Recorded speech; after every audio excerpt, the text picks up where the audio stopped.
یه موردی که برای هممون تا الان پیش اومده اینه که تو فصل سرد، پاییز و زمستون که بیرون خیلی هوا سرده و داخل خونه خیلی گرم، پوستمون خشک میشه یا حداقل یه مشکلات پوستی رو برامون به وجود میاره که ناشی از خشک شدن پوسته.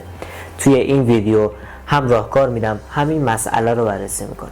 سلام، من حسین رجبی هستم و اینجا الواراست. به صورت کلی تو پاییز و زمستون به خاطر اون سرمایه رطوبت پایین میاد، ولی با وجود دستگاه گرمایشی تو خونه مثل بخاری یا شوفاژ رطوبت پوستمون تبخیر میشه و اگر به این تبخیر شدن رطوبت بی اهمیت باشیم یه سری مشکلات پوستی رو با خودش میاره. محققان راجع به این مسئله اومدن یه آزمایش انجام دادن. چند تا خانم شرکت کننده رو آوردن توی محیط داخلی با بخاری روشن و به یک طرف صورتشون کرم مالیدن. قرار شد که 6 ساعت توی این محیط بمونن و محققان اومدن در واقع اون قسمتی که کرم نداشت و دمای پوستش و هیدراتاسیونش و منافذش و قرمزیش و در واقع بافت پوستش رو اندازه گرفتن تا بعد از 6 ساعت اون قسمتی که کرم داشت و هم اندازه بگیرن ببینن چه تغییراتی ایجاد میشه.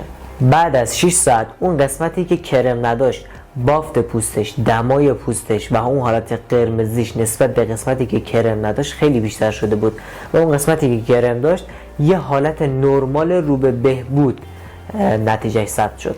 حالا جالب اینه که بهتون بگم اون کرم چی بود. یه کرم مرطوب کننده حاوی سرامید که کارش حبس کردن رطوبت و تقویت سطح دفاعی پوسته. پس در مرحله اول اگر یه راهکاری همینجا بخوام بهتون بدم اینه که از مرطوب کننده هایی استفاده بکنین که حاوی سرامیدن، مخصوصا تو پاییز و زمستون. حالا که اینجا بحث باز شد، بذاریم به صورت کوتاه چند تا ترکیب مهم رو بگم که اگه خواستین مرطوب کننده یا آبرسان بگیرین حواستون به این ترکیبات باشه. اولین ترکیب مهم سرامیده که میاد سطح دفاعی پوست رو تقویت میکنه و همین باعث میشه که پوست در واقع رطوبت رو از دست نده و اینجوری پوستتون هیدراته میمونه. مرطوب کننده های سراوی و ایلیون حاوی سرامید هستن و من بهتون پیشنهاد میکنم اگر محصولی میخواین که سرامید داشته باشه. ترکیب بعدی نیاسینامیده. برخلاف تصوری که راجع به نیاسینامید وجود داره، نیاسینامید یه نوع ویتامین بیه که خاصیت آبرسانی هم داره و کمک میکنه آب از طریق اپیدرم کمتر از دست بره. نیاسینامید ضد التهاب هم هست. همونطور که میدونیم برای کسایی که از طریق خشکی پوستشون دچار التهاب و قرمزی میشن، نیاسینامید اینجا کمک میکنه که این التهاب برطرف بشه و همینطور رفع هایپرپیگمنتیشن هم که از در واقع کاربردهای استفاده از نیاسینامیده. این دو سه تا ترکیبی که گفتم از مهمترین ترکیباتیه که شما باید حتما توی محصولاتی که قراره برای رطوبت رسانی پوستتون استفاده کنید یادتون باشه. اما چیزی که ما باید بهش توجه بکنیم اینه که پوست ما به تغییر فصل واکنش نشون میده. یعنی تقریبا از اوایل مهر ماه تا اواخر اسفند یا حتی خود فروردین هم پوستمون دچار کمبود رطوبت میشه. حالا اینجا بریم سراغ راهکارها. چند تا راهکار بهتون بدم که توی این فصل و این در واقع بازه زمانی چیکار کنین که پوستتون کمتر رطوبت از دست بده و پوستتون آسیب نبینه. اولی موردی که میخوام بهش اشاره بکنم اینه که آب مورد نیاز بدن و پوستتون رو از درون تامین کنین. این مورد وقتی دچار کمبود باشه، یعنی بدنمون دچار کم آبی باشه، هر چقدر که شما آبرسان استفاده بکنین اونجوری که باید تاثیرشو نمیذاره. مایعات در واقع یه سری غذاها، میوه ها همونطور که خودتون هم میدونین میتونن به هیدرات نگه داشتن پوستتون خیلی کمک کنن. مورد دوم اینه که اگر پوستتون دچار خشکی میشه تو پاییز و زمستون و این خشکی یه خورده شدیده، یعنی بافت پوستتون زبر میشه، از لباس هایی که بافت خشن دارن یا در واقع حالت تنگی دارن اصلا استفاده نکنید. سعی کنید از لباس هایی که بافتشون ملایم تره و لباس یه خورده تو تنتون آزاده استفاده کنید. مورد بعدی جدی گرفتن مرطوب کننده ها بعد از شستشوه.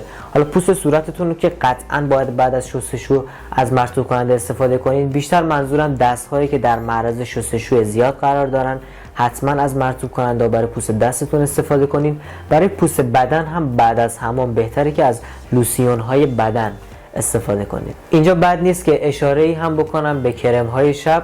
در طول شب اگر بتونین از کرم های غنی‌تر یا به اصطلاح کرم های شب استفاده کنین، پوستتون فرصت بیشتری برای ریکاوری داره.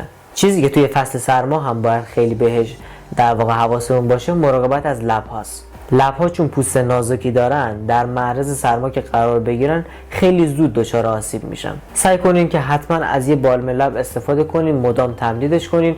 پیشنهاد من بالم لب وازلینه. یه نکته ای هم که یادم رفت بهتون بگم اینه که همیشه از ضد آفتاب استفاده بکنین، حتی تو پاییز و زمستون. شاید یه تصور غلطی که وجود داشته باشه اینه که آفتاب که نیست، من چرا باید از ضد آفتاب استفاده کنم؟ نکتهش همینه که حتی تو پاییز و زمستون که شدت خورشید به اندازه تابستون نیست هم شما باید از ضد آفتاب استفاده بکنین. و علاوه بر اون که از اشعه مضر از شما محافظت میکنه، اینه که یک لایه محافظتی رو روی پوستتون دارین که باعث میشه در برابر سرما پوستتون کمتر دچار خشکی و آسیب دیدن باشه. این نکته ها رو رعایت کنین. امیدوارم که با رعایتشون پوستتون توی این فصل هم شاداب و سالم بمونه. اگه ویدیو رو دوست داشتین لایکش کنین و چنل رو سابسکرایب کنین که بهمون دلگرمی میده. ممنون از همراهیتون. تا ویدیو بعدی، خدا نگهدار.